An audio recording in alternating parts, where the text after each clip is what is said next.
Assalamualaikum warahmatullahi wabarakatuh.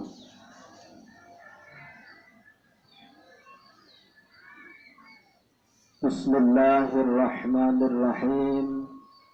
Alhamdulillahi rabbil alamin. Wa bihi nasta'inu ala umurid dunya waddin. Wassalatu wassalamu ala ashrafil anbiya'i wal mursalin wa ala alihi wa sahbihi ajma'in. Amma ba'd. Hadratal mukhtaramin wal mukarramin, para alim, para ulama, para kiai, para haji, hajjah, ustaz wal ustazah, khususnya kepada beliau-beliau dari Bapak Kiai Imam Mukhlasin yang saya hormati, Bapak Ustaz Muhyiddin yang saya hormati, juga kepada Bapak Kiai Asikin yang saya hormati, dan kepada juga Bapak Hamid yang saya hormati, juga kepada Bapak Kiai Hamdani, kedua-duanya alhamdulillah hadir yang saya hormati dan saya muliakan, dan semuanya para kiai dan ustaz yang tidak bisa saya sebutkan satu persatu yang saya hormati dan saya muliakan, kepada bapak-bapak, ibu-ibu sekalian jamaah istighatsah yang saya hormati dan semoga dimuliakan oleh Allah Subhanahu wa ta'ala. Amin ya rabbal amin ya rabbal. Pertama, marilah kita bersyukur kepada Allah Subhanahu wa ta'ala yang mana pada siang menjelang sore ini ataupun sudah sore, ya, semoga kita senantiasa mensyukuri nikmat yang sudah diberikan Allah dengan kita buktikan melaksanakan perintahnya, yaitu perintah Allah, dan meninggalkan larangan Allah. Amin ya rabbal. Semoga kita min ahlul jannah. Amin ya rabbal alamin. Selanjutnya salawat beserta salam minallah semoga sampai kepada junjungan kita Nabi besar Muhammad sallallahu alaihi wasallam. Beliau Nabi Khatimul Anbiya wal Mursalin, dan juga beliau ialah guru kita semua. Maka dari itu kita sebagai murid dan umatnya, semoga kita bisa menjalankan petuah atau nasihat beliau, yaitu sunnah dan Al-Quran yang sudah diajarkan kepada kita semua. Semoga kita semua bisa melaksanakan dan mendapatkan syafaat beliau di dunia dan akhirat. Amin ya rabbal amin ya rabbal. Bapak-bapak, ibu-ibu sekalian yang saya hormati, alhamdulillah kayaknya kalau ibu-ibu insyaallah semringah seker tak delokne ya lemu-lemu. Alhamdulillah. Bapak yang ngono tak saling ini ya mesem ora merangut. Alhamdulillah, berarti menunjukkan kebahagiaan beliau di dunia dengan mau menjalankan taat kepada Allah Subhanahu wa ta'ala. Maka ba'dul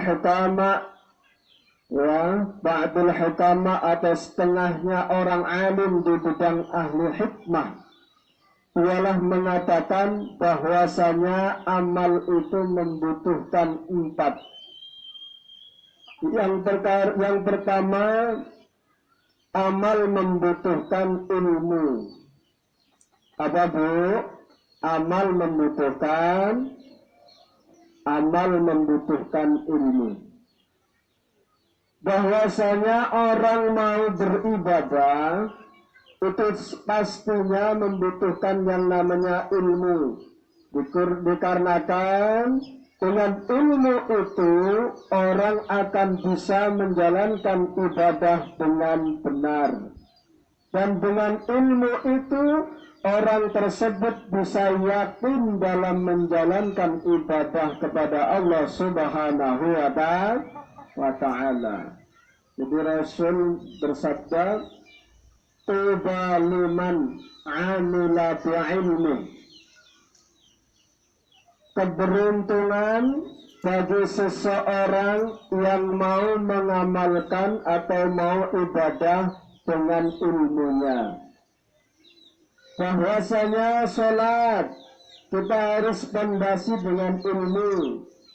Sholat ada namanya syarat, rukun, ya, yang wajib kita laksanakan. Begitu juga wudhu, ada namanya syarat dan rukunnya.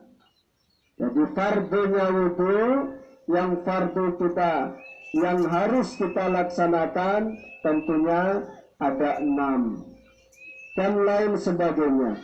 Maka dari itu kita mau beramal ibadah membaca istighosah pun harus punya ilmu. Di antaranya ilmu tajwid atau membaca Al-Quran atau membaca Arab. Nah, kalau seumpama kita istighosah, mau membaca istighosah, membaca Al-Quran tanpa ilmu tajwid contohnya, maka nggak akan berjalan. Dengan demikian ilmu sangatlah dibutuhkan oleh semua manusia, terutama umat Islam dalam ilmu agama Islam. Al-ilmu hayatul Islam. Ilmu penghidup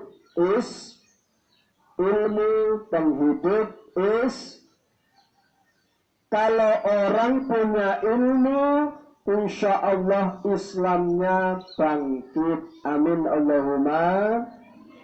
Wa imadul iman, dan tiangnya iman. Kalau orang punya ilmu, tiang imannya kokoh, alhamdulillah, tak tergoyahkan.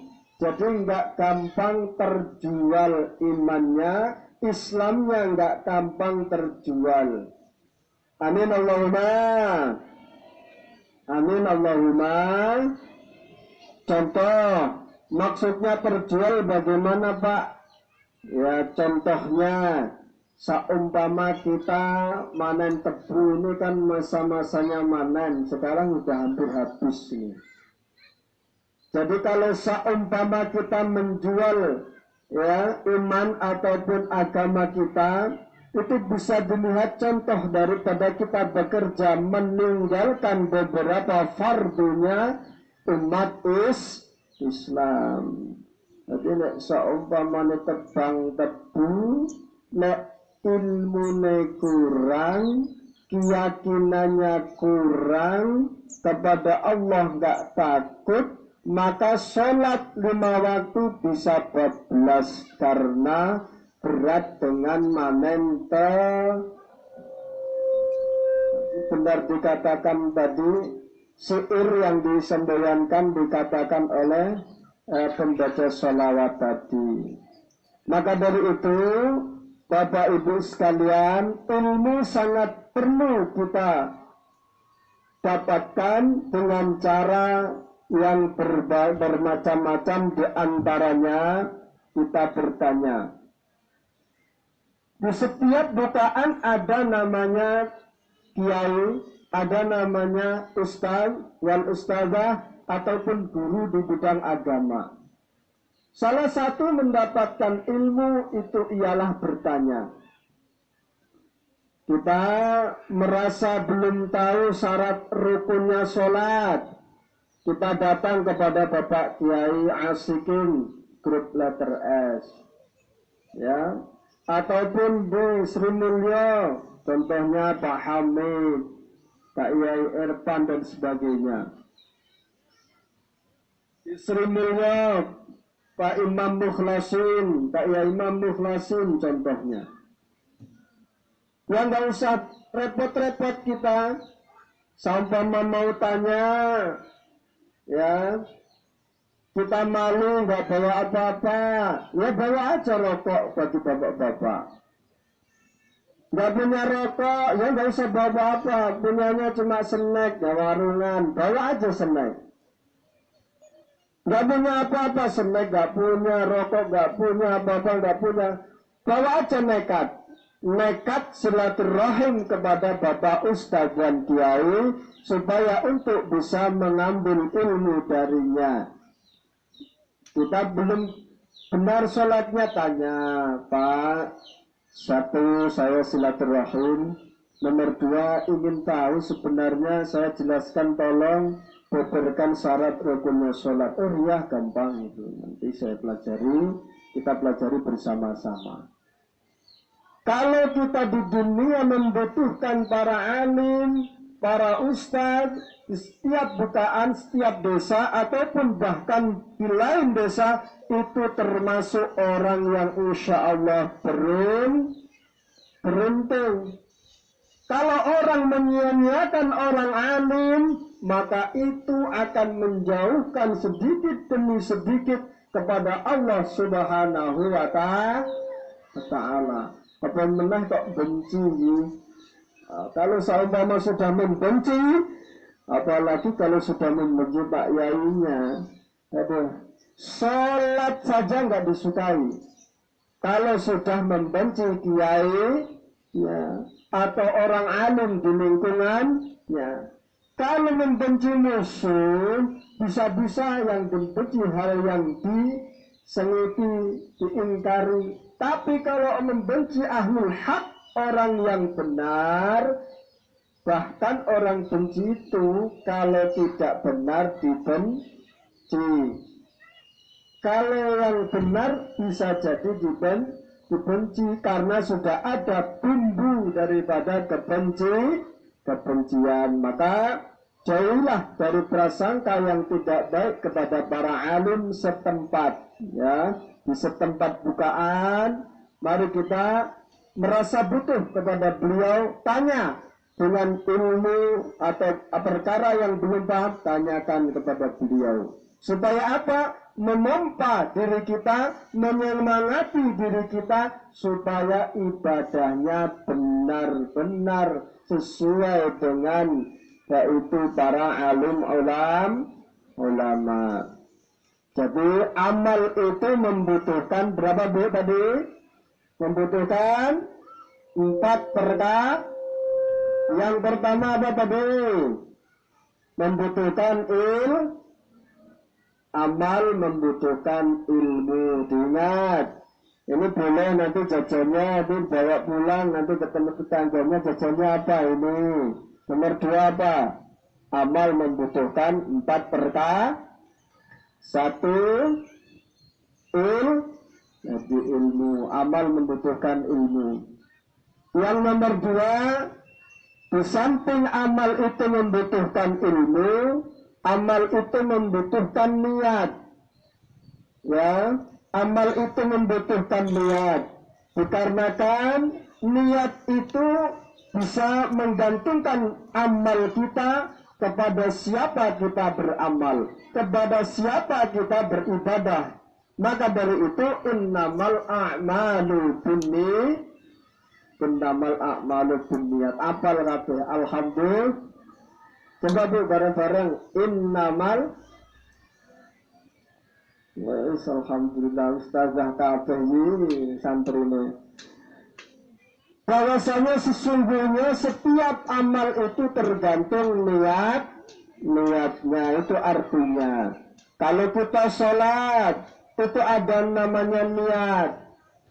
Kalau kita nggak ada niat sholat, berarti kita cuma bergerak-gerak saja, berarti itu bukan sholat. Sama nggak ada niat, usolli fardhu zuhri arba'a raka'atin mustaqbilal qiblati adaan imaman saumpama, makmuman saumpama, ya lillahi ta'ala, Allahu Akbar. Allahu Akbar, hatinya bunyi saya niat sholat fardu zuhur 4 rakaat. Ini niat. Kalau kita cuma ujuk-ujuk datang sudah tidak ada niat, sholatnya tidak sah. Begitu pula dengan zakat. Zakat kalau kita tidak niatkan, maka pemberian itu bukan zakat, namanya sedekah biasa. Contohnya ada harta, uang, saya kasihkan, tidak ada niatan, cuma dikasih saja, cuma sedekah namanya.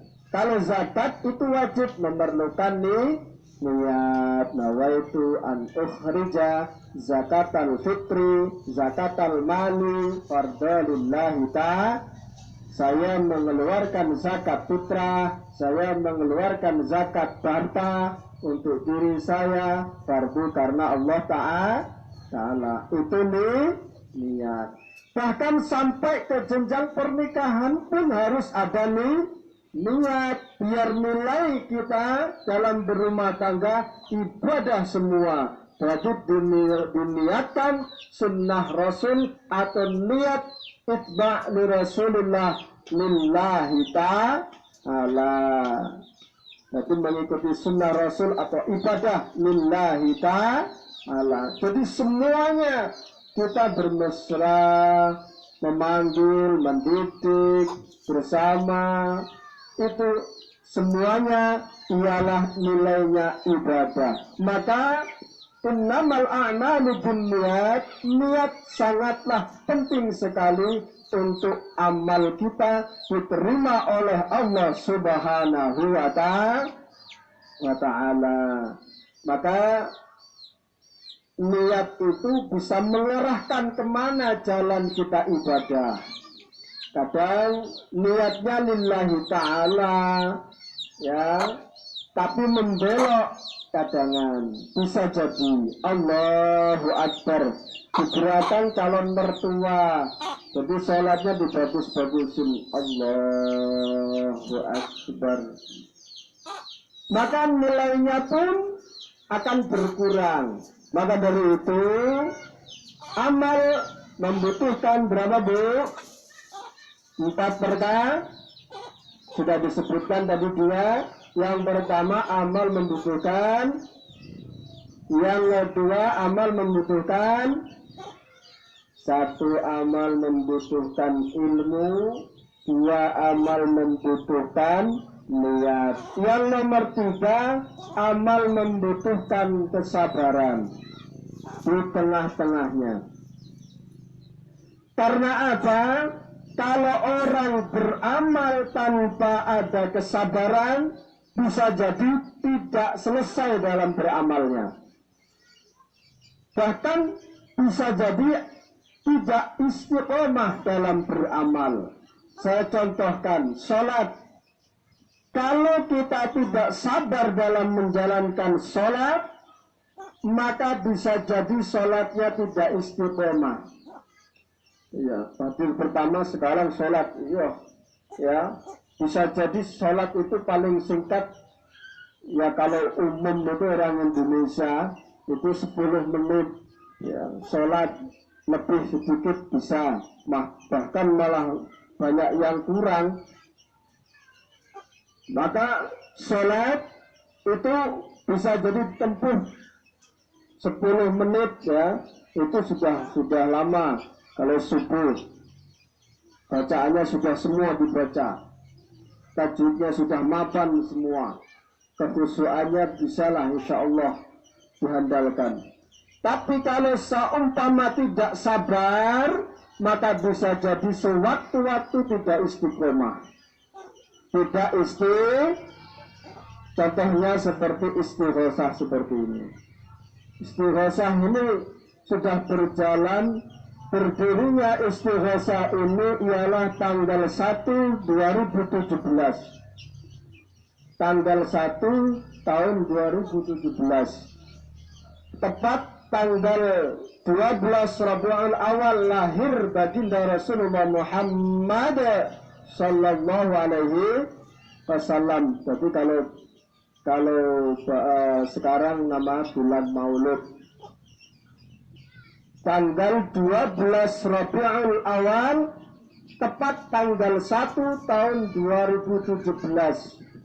Jadi hitung berarti 3 atau 4 tahun sudah berjalan.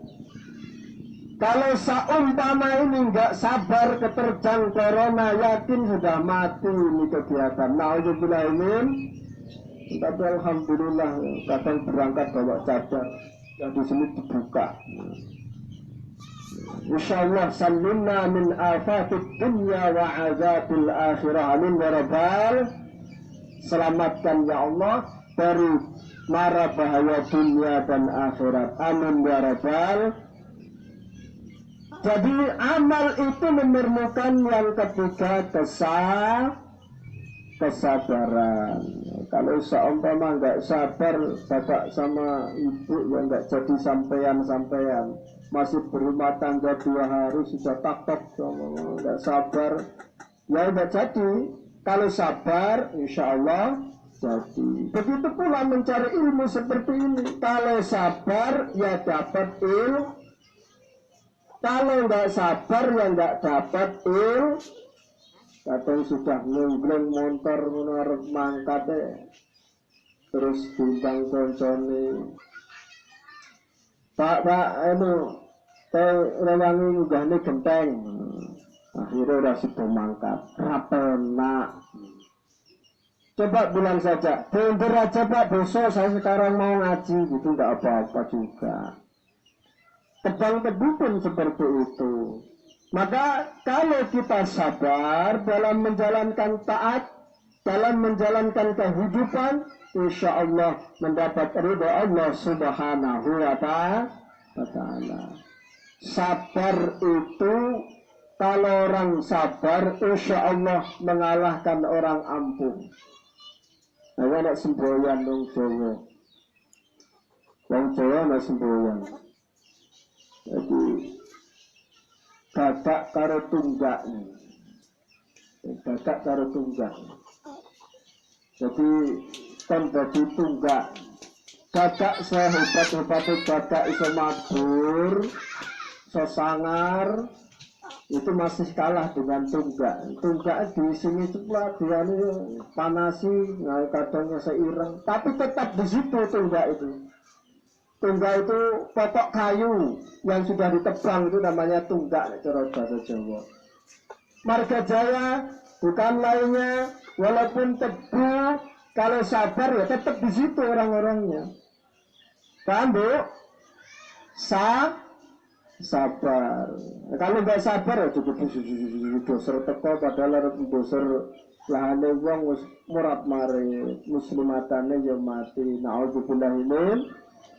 Maka dari itu, walaupun toh desa kita ini belum resmi, semoga Allah mengangkat menjadi resmi. Amin Allahumma. Kalau toh tidak bisa sama sekali, semoga Allah memberi jalan keluar yang terbaik menurut Allah. Amin Allahumma. Ya. Amal membutuhkan 4 perkara. Satu, itu ngantuk Bu. 1, 2, 3, yang keempat ikhlas. Kudu apal iki, tak tanggane ku. Oleh-oleh kok Bu, jajan iki. Panganan ae. Jajan ya karo iki lho mau. Jadi setiap ngaji, pesan saya juga setiap ngaji, walaupun 10 atau berapa biji ilmu kita simpan. Kadang wis bar ngaji mangan snack ngono balik nyeng masak ngono ku ora kelingan apa-apa. Wong ngaji, wong salat, iku kudu ilmu. Apa iya padahal wis warahne. Saumpama contoh, anek masalah karo bojone langsung